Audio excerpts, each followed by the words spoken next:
Right, तो क्या बोल रहा है सेक्शन 160, इसको समझते हैं। बेसिकली सम्मन करने की पावर कर रहा है और कुछ नहीं है। पावर 160 इसको समझते हैं। जस्ट मैं एक रीडिंग दूंगा पहले सारा 160 को, फिर उसके बाद 1 बाय 1 पढ़ेंगे। Any police officer making an investigation under chapter may by an order in writing requires the attendance before himself of any person being within the limit of his own or adjoining station who from the information given or otherwise appear to be acquainted with the facts and circumstances of the case, and such person shall attend if so required, provided that no male under the age of 15 years or above the age of 65 years or woman or mentally or physically disabled person shall be required to attend any place other than the place in which such male person or woman resides. The state government may by rule made in this behalf provide for payment of by the police officer of a reasonable expenses of every person attending under subsection 1 at any place other than the residence. What they are saying, section 160 says, if police officer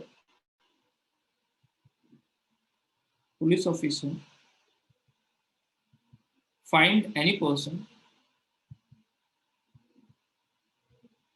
acquainted with case, he can ask for appearance. Appeal. He can ask for the appeal. Try to understand it. But this power is subject to section. Power is guided by section 160. This power to recall is not free flow. Power to call person, to summon a person for the purpose of interrogation, for the purpose of examination, is not free flow. Then what is this power? Let us try to understand. This is अब मैं read करता हूँ फिर से. Any police officer. What do you mean by any police officer?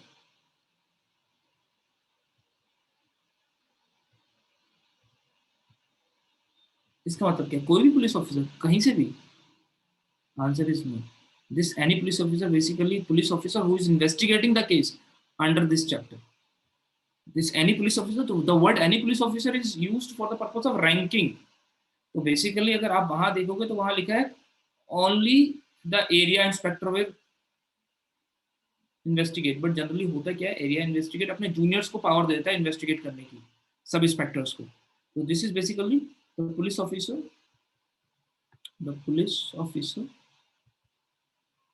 investigating under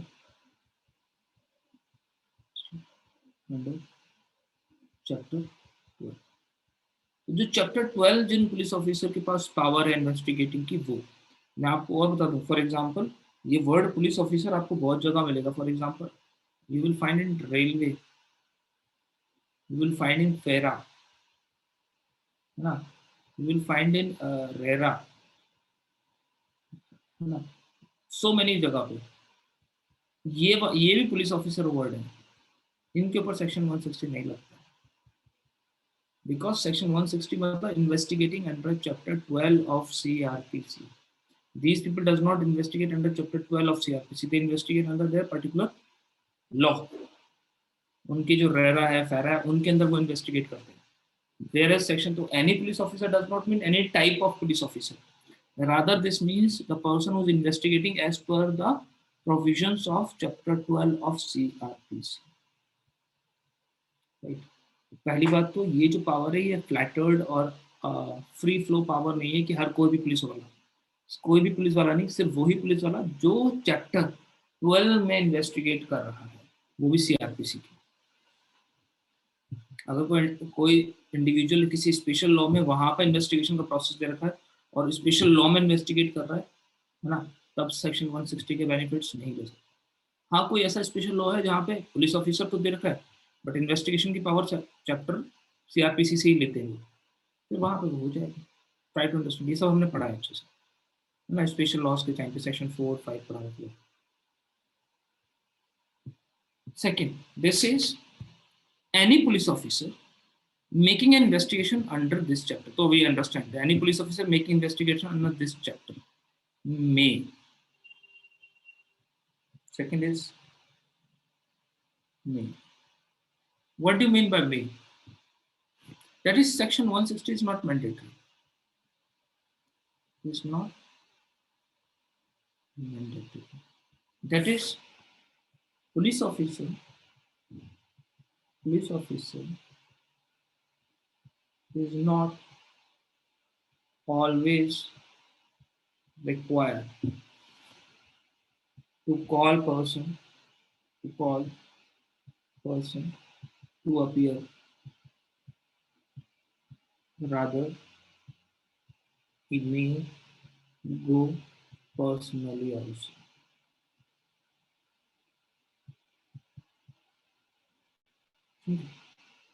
समझ रहे हैं? तो सेक्शन 160 बेसिकली जब वहां वर्ड में यूज किया है तो सेक्शन 160 को क्या कर दिया उन्होंने? They have created 160 as an option. So I have my, this is the desire of the police officer, whether they want to make it investigate by going themselves personally on the to the person whom they find acquainted with the case, or they may call that person. That is their wish, right? कोई issue? ये जो मे word है ना, ये proviso के साथ read करना है. It must be read with proviso. That means what this is. Proviso says male below 15 years, ठीक है, और male above 65 years, or woman, or mentally unfit or physically disabled.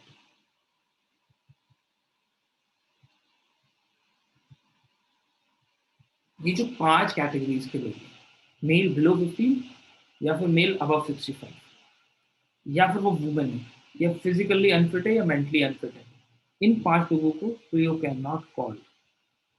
Police officer can not issue 160 समन.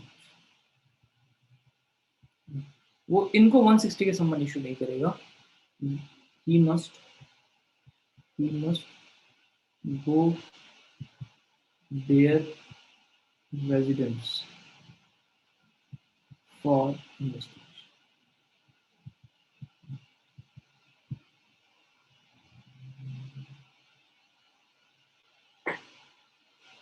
तो पहला मे word, अब हम सारा कुछ मे से कनेक्ट करके पढ़ने वाले हैं. तो पहला मे का डिस्क्रिप्शन कहाँ खत्म होता है? इन 5 कैटेगरीज में खत्म होता है. दैट मीन्स इसके अलावा he have a description whether to call or whether not to. हुआ क्लियर? हुआ प्लीज? ना आप देखिए बेयर एक्टिविटी कर रहे हैं, इतना कुछ है. आगे बढ़ते हैं, फिर से पढ़ते करते हैं. Any police officer making an investigation under this chapter may by order in writing. This is the fourth condition. Order in writing.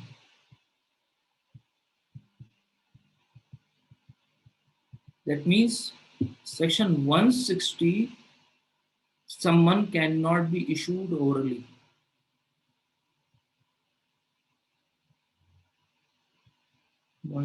Summons cannot be issued orally. They must always be written.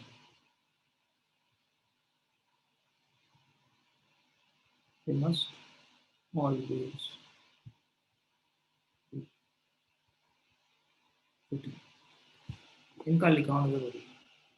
याद रखिएगा, एक याद रखिए section 160 summons. are to be issued by police officer only. Magistrate have no power.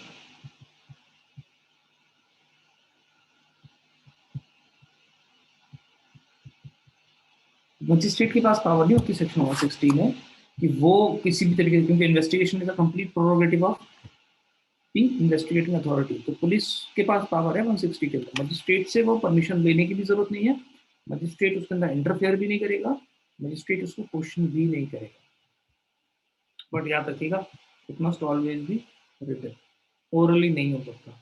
If it is orally, if orally bad in law and not enforceable, ये enforceable नहीं, is not enforceable and not enforceable, क्योंकि ये enforceable नहीं है। But yes,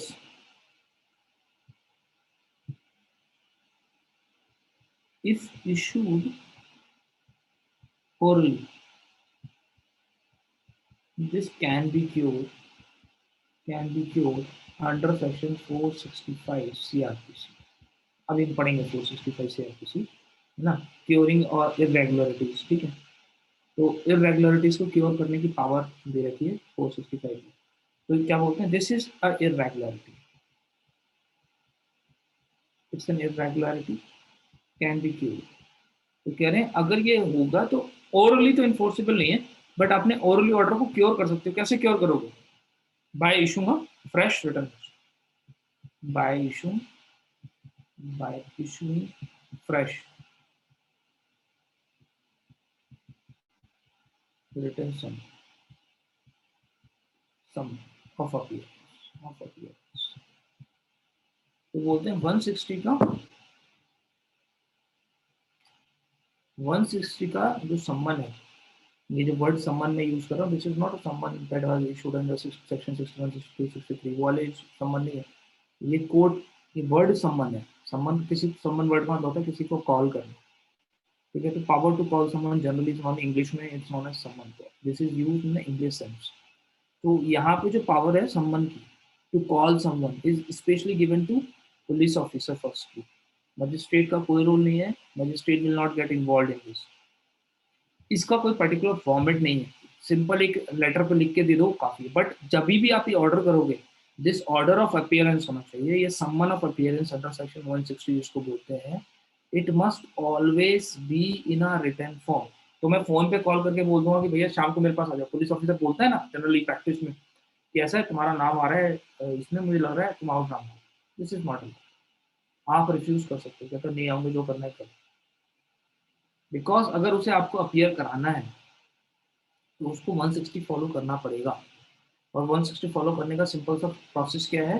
simple process is this, आपको एक return order बनाना पड़ेगा, उस पर आप साइन करोगे। तो नॉर्मली एक लेटर, इट कैन बी ना एनी लेटर फॉर्म, ठीक है। तो सिंपल, कोई एक पर्टिकुलर फॉर्मेट नहीं दिया हो या किसी में, आप सिंपल करिए, यू सिंपली राइट कि I have received information against you in which I feel that you are person this and this, and I need to inquire you, and so please appear into the court at this and this time। तो नीचे अपने signature करके उसको भिजवा दीजिए, that is allowed, but orally नहीं allowed. But अगर आपने ओरली कर दिया तो ऑब्वियसली मैं मना कर सकता हूँ, मैं नहीं आऊँ, कोई प्रॉब्लम नहीं है, it is not enforceable. But police officer can cure his irregularity. तो उसने गलती कर दी फोन करके, इसका मतलब ये नहीं कि उसकी 760 की पावर खत्म हो गई, वो still he have that power. क्या पावर है? He can call me by issuing a fresh summon. तो वो फ्रेश समन इशू कर दे मेरे खिलाफ रिटर्न, लेकिन होगा रिटर्न, ओरली अलाउड, राइट। हम नेक्स्ट पढ़ते हैं, आगे बढ़ते हैं, शुरू से पढ़ रहा हूँ फिर से और फिर वो वर्ड पिक करेंगे। Any police officer making an investigation under this chapter may, by order in writing, requires the attendance before himself of any person. Next, fifth point, requires attendance of person before himself. What do you mean by this? This means section 160 someone will be section 160 someone will be issued only for appearance.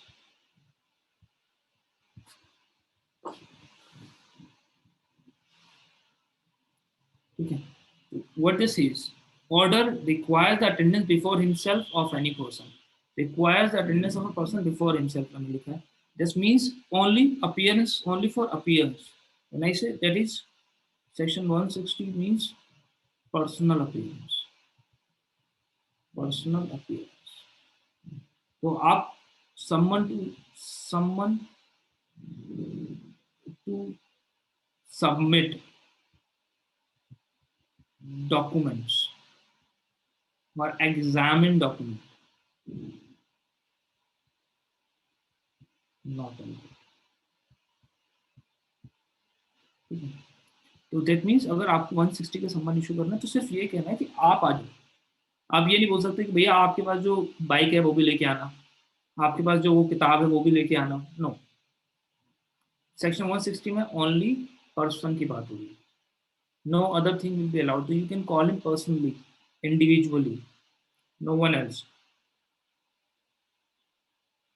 ठीक, किसी और को नहीं होगा।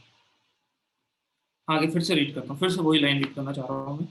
बोलते हैं first issues, any police officer making investigation under this chapter may, by order and writing, requires the attendance before himself of any person. What do you mean by word any person? तो himself तो हमको समझ में आ गया, person of before himself. What do you mean by any person? Word any person basically means section 160 order can be issued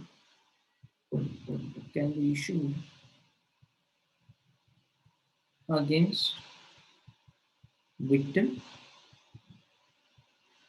accused और witness. किसी के भी अगेंस्ट यूज हो सकता है। तो they are not saying person is must be accused, must be, नहीं, it can be any person, it can be victim, it can be accused, it can be witness. Condition क्या है? Condition that है he must be appear to be acquainted, appear to be acquainted with facts of the case.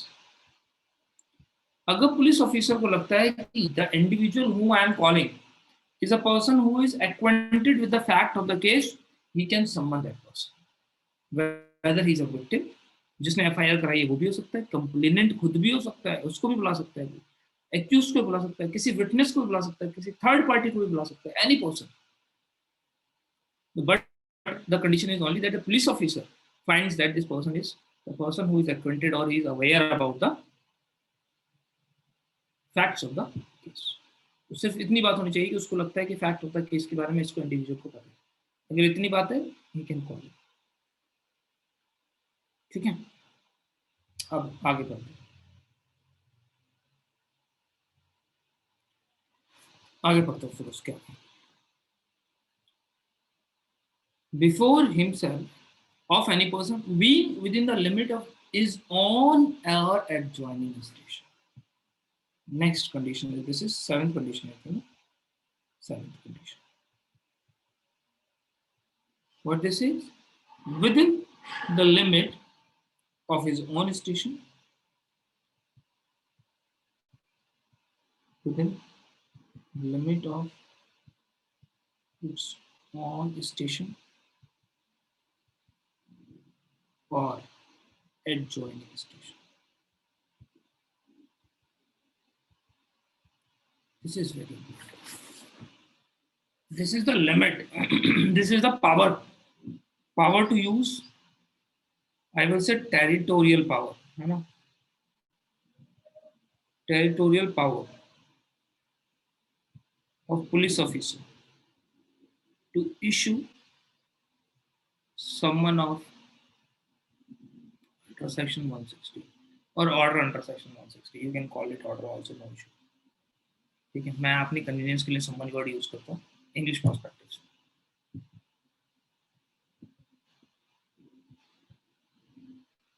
क्या नहीं लिखा विधि? वैधि ही लिखो। छूट गया जिसका छूट गया लिख लो। छूट गया था किसका? किसका छूटा?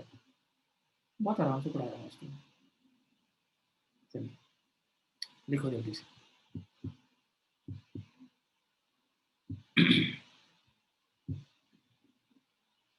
So what they're saying, within the limit of its own station or adjoining station. अब within the limit of its own station, पहली बात तो ये समझते हैं within the limits of its own station, और फिर उसके बाद समझेंगे adjoining station.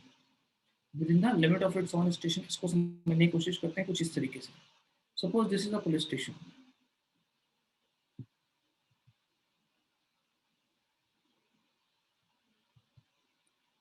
तो हर पुलिस स्टेशन का हमने पढ़ा है एक एरिया होता है ना? दे हैव द एरिया, ये इनका जुरिडिक्शन है, this is the jurisdiction.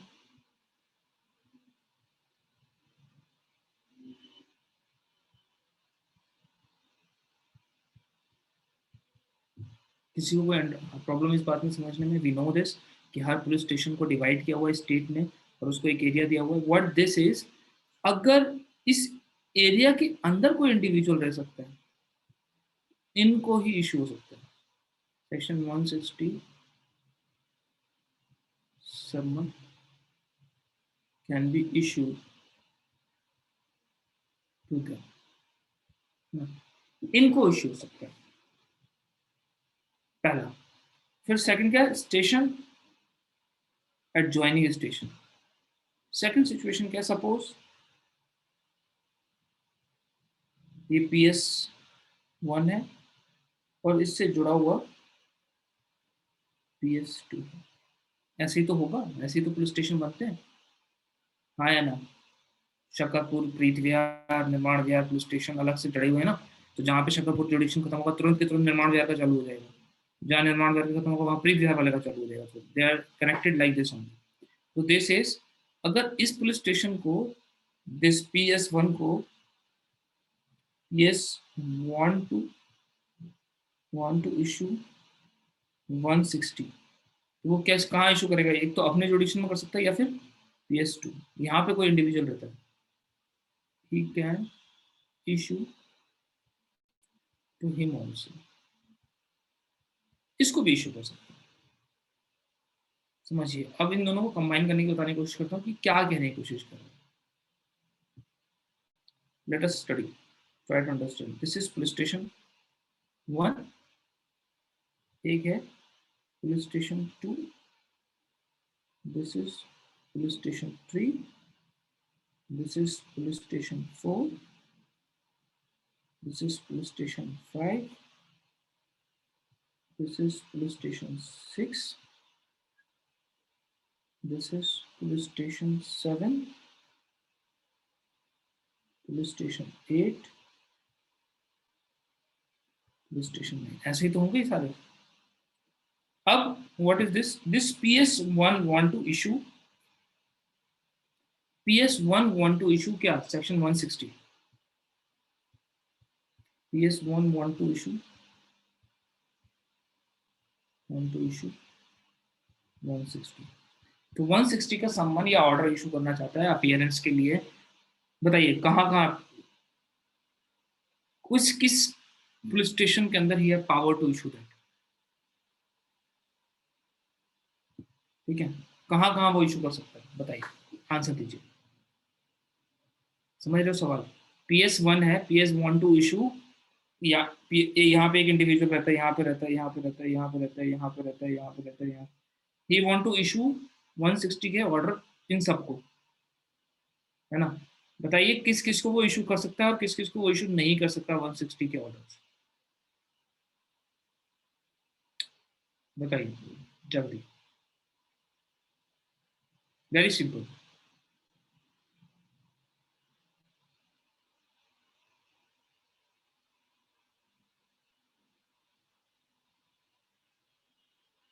P2T, exactly 2, 3, 4, exactly, very good. See, only adjoining station, only adjoining. What are the adjoining stations? ये हैं उसके adjoining stations. सिर्फ इस एरिया में वो इशू कर सकता है. He can issue in this area only. तो PS2, 3, 4, 5 बाकी सब उसके एडजॉइनिंग नहीं है. बाकी सब में क्या करेगा? He have to go personally. बाकी सब में कहाँ जाएगा? उसे पर्सनली जाना पड़ेगा, है ना. तो सिर्फ यहाँ इशू कर सकता है इस एरिया को, इसमें कर सकता है, इस एरिया के अंदर कोई भी इंडिविजुअल रह रहा है उसको कर सकता है.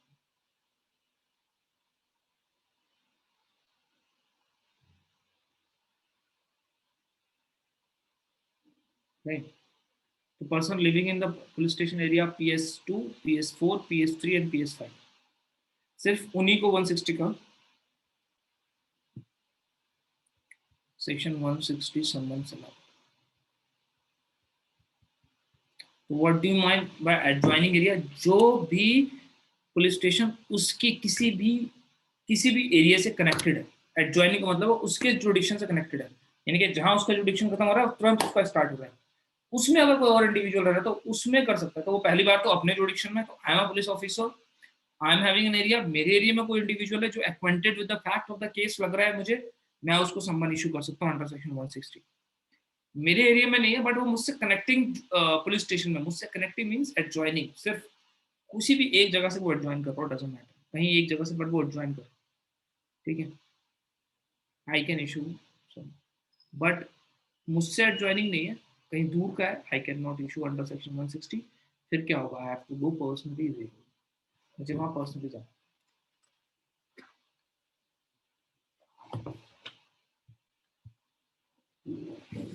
प्लीज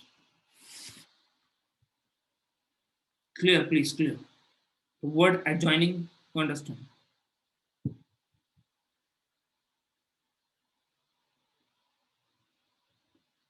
आगे बढ़ते हैं.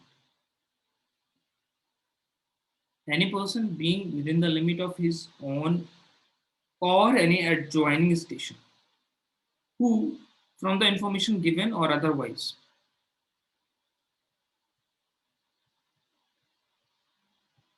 from information given or otherwise. What does it mean? Information given मतलब वो बात कर रहे हैं FIR की ना, या तो FIR से, है ना, या फिर NCR से. अगर NCR में ऑर्डर ही तो होगा FIR, है ना, या NCR या FIR में नेम होगा. Otherwise means during investigation.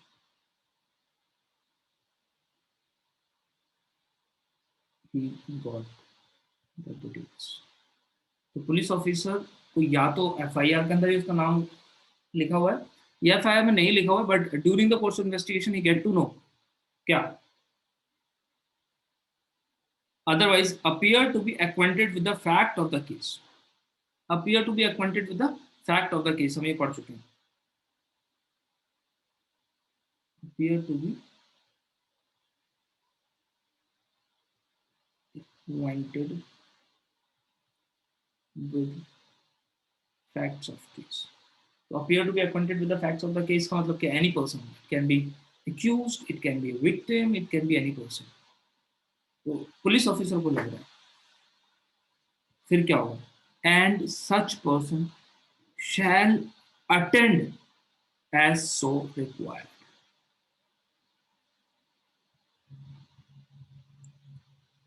Such person shall attend as so required. Such person shall attend as so required का मतलब क्या? That is, if section 160 order issued,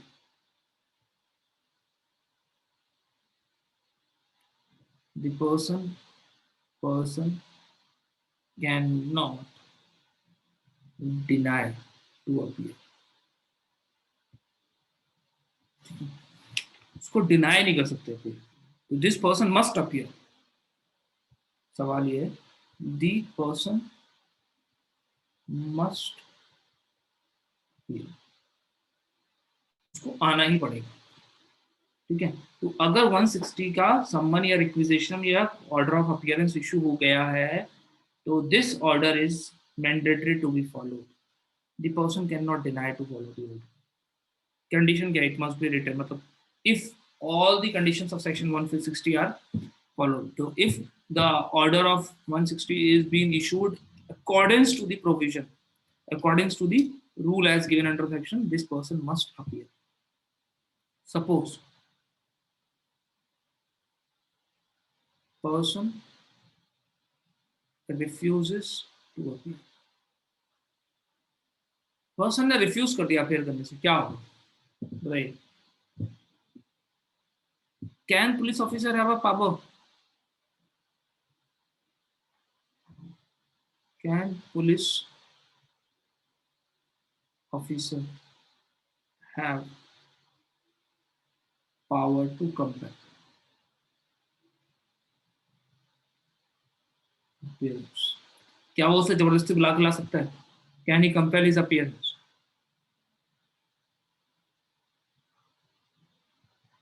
बताइए। Answer is no. अगर वो आपको जबरदस्ती कर रहा है तो आप रिफ्यूज नहीं कर सकते, बट इसका मतलब ये नहीं है कि पुलिस ऑफिसर आपको जबरदस्ती करेगा। He can not make you do this. Can court order, can court order to appear? क्या कोर्ट ऑर्डर ले सकता है वो कि प्लीज अपीयर हो जाइए? आंसर इज ये भी नॉट अलाउड। तो मुझे अगर सम्मान 160 का इशू हुआ है तो मैं नहीं जा रहा हूँ, I must have to go as per section 160, but मैं नहीं जा रहा हूँ, ठीक है। तब पुलिस ना ही मुझे पुलिस कंपेल कर सकती है, ना ही कोर्ट कंपेल कर सकता है। तो फिर what do you mean by shall? अगर पर्सन रिफ्यूज करे तो शेल की वैल्यू क्या है? But yes, but person will be liable under section 174 IPC. The person cannot refuse, ठीक है, but if he refuses you cannot compel him in any way, but yes, this refusal per se will make you liable under section 174 of IPC. आपने order नहीं माना, इसलिए 174 में आपने एक offence कर दिया, तो आपके खिलाफ 174 का एक्शन ले सकते हैं, but they can not make you appear personally under section 160। But yes, आप नहीं आए हो तो एक तो 174 में हो जाएगा, प्लस आपके खिलाफ प्रेजम्पशन रेज हो जाएगा, है ना, कि अच्छा ये पक्का कुछ ना कुछ इसका इन्वॉल्वमेंट है। ठीक है।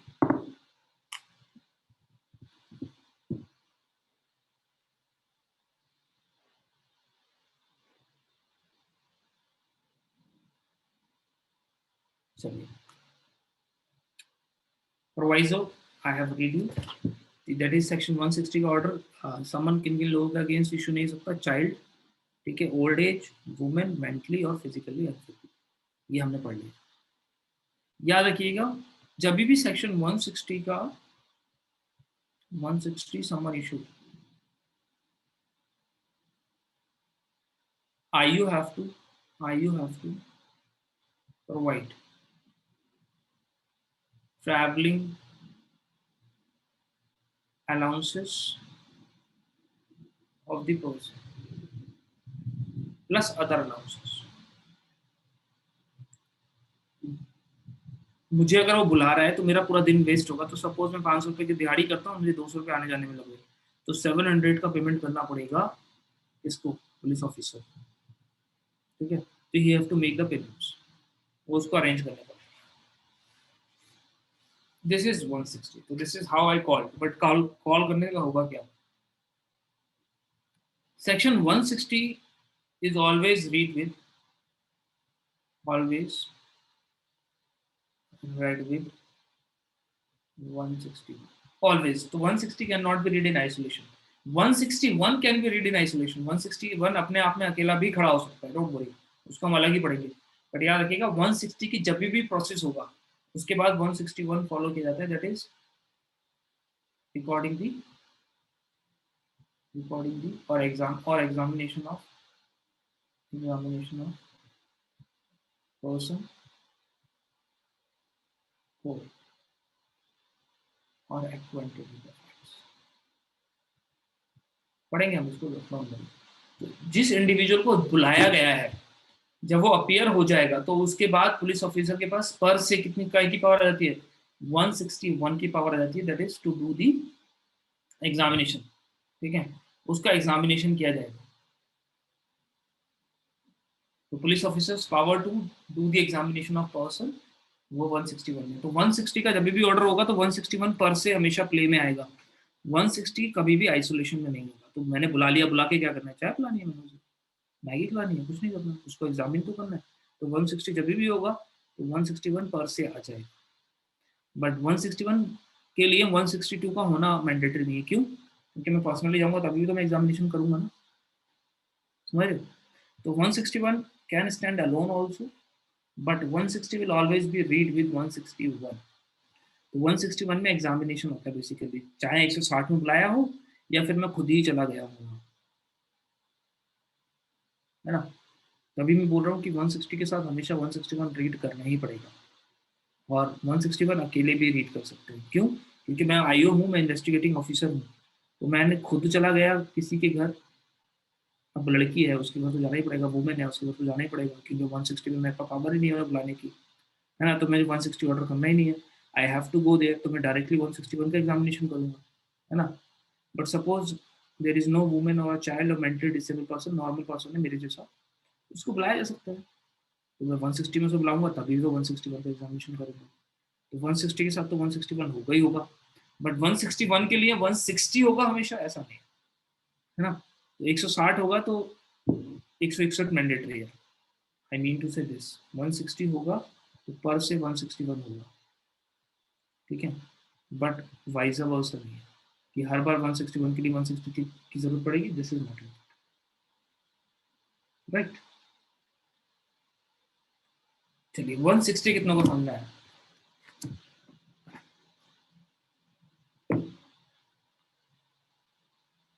How many people understand 160? Done. सवाल किसी को कोई? हाउ मेनी पीपल हैव सवाल? चलिए इस पर we will do dictation of it, है ना। फिर डिक्टेशन करते हैं, फिर we move into the concept of 161।